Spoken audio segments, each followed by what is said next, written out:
Stories for Rebel Girls.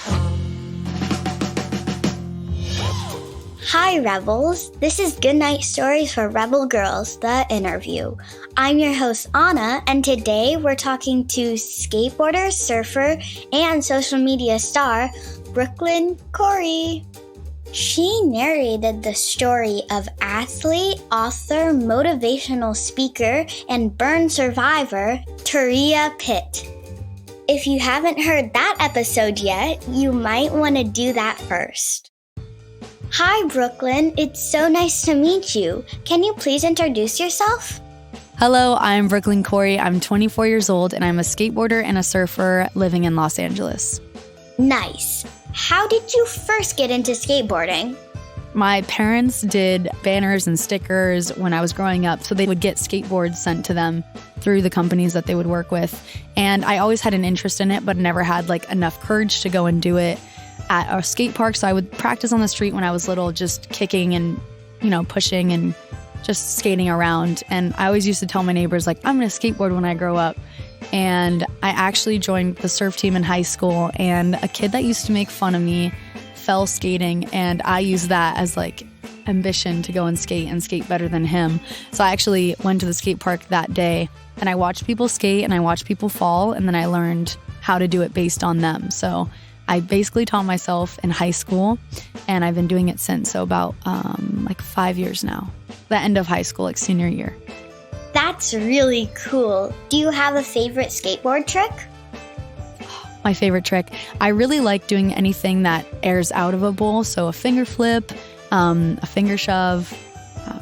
Kick flips are fun, 360s, everything. I honestly find joy in every trick because I had to go through something to get there. So I appreciate every trick that I can land.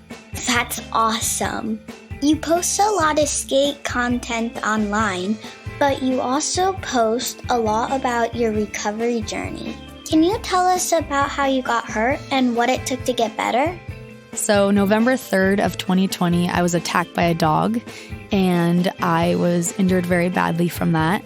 I lost my upper lip, but I was able to have surgery and make a new one. It took me a year to find a doctor, a surgeon. I had a lot of calls with doctors. I had consultations. A lot of them turned me down, said no, passed me along to other people because they didn't even know how to go about the surgery. I got referred to my doctor now from somebody, a long list of people, but I'm so thankful to have him in my life. We have been going through reconstruction surgeries for the last year, and I am learning to love myself every day and after every surgery. That sounds really hard. What kept you going while you were healing? My dad told me something when I just got into the attack, and he said there's one or two ways you could go with this. You could sit on the couch and feel sorry for yourself, but what's that going to fix? Or you could go out and do exactly what you were going to do as if the attack never happened and go live your life. And I think that's something that really stuck with me because had he not said that, I think I would have had a different perspective on what was going through and the long process and the journey ahead. But instead, I just learned to take one step at a time and just love myself in every part of the situation and every part of the progress as well. That's amazing. Would you say the accident changed your perspective? Oh, yeah. Well, even before the attack, it's funny because if you look on my camera roll, there's a picture of me and I have a zit on my upper lip, and I remember being so insecure about it that I actually sent it to a friend and I cropped it out. And 15 minutes later, I didn't have a lip at all. So I think the way that we look at our body, the way that we compare ourselves to others is just not sometimes the best thing. I think we really need to learn to love ourselves and every part of ourselves that, just learn to love yourself fully and truly just be thankful for everything that you have. And differences are beautiful and scars are beautiful too. So cool. They share such a beautiful story. Scars are cool. Is it hard to talk so openly about your story online? I think transparency is really important to be sharing online, especially in today's society where I feel like everything that somebody posts online has to be perfect, and in reality, it's not. I think we all go through something, and I think the more we share about realistic things that we go through, the more people can relate. I started sharing my story, which might have been uncomfortable in the beginning, but the community behind it and me sharing my story has led me meeting so many more people going through a similar situation. So I felt very alone when I was sharing my story, and now to know that I'm not alone in sharing real life stuff has just helped me tremendously. You read us the story of Taria Pitt, another athlete who also had a serious accident and a long recovery. What do you think of Taria and her story?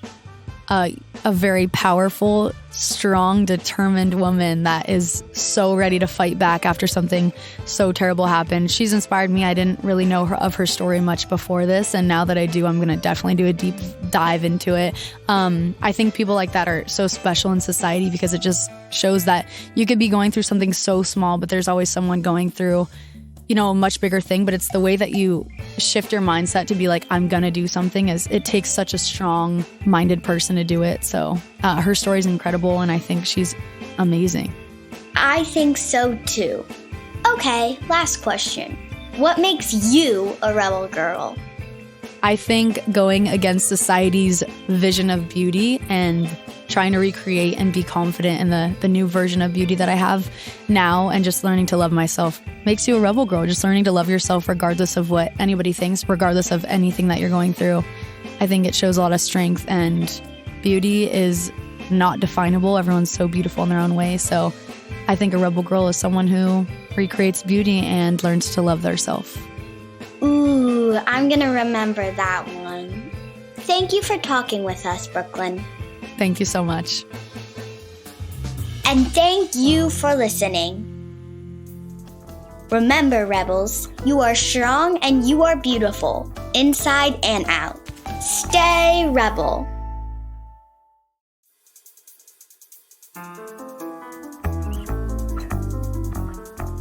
This podcast is a production of Rebel Girls. It's based on the book series Goodnight Stories for Rebel Girls. This episode was produced and directed by Haley Dapkus, with sound design and mixing by John Marshall Media. It was hosted by me, Anna. Joy Smith was our executive producer. Original theme music was composed and performed by Elettra Bargiacchi. A special thanks to the whole Rebel Girls team who make this podcast possible. Until next time, stay rebel!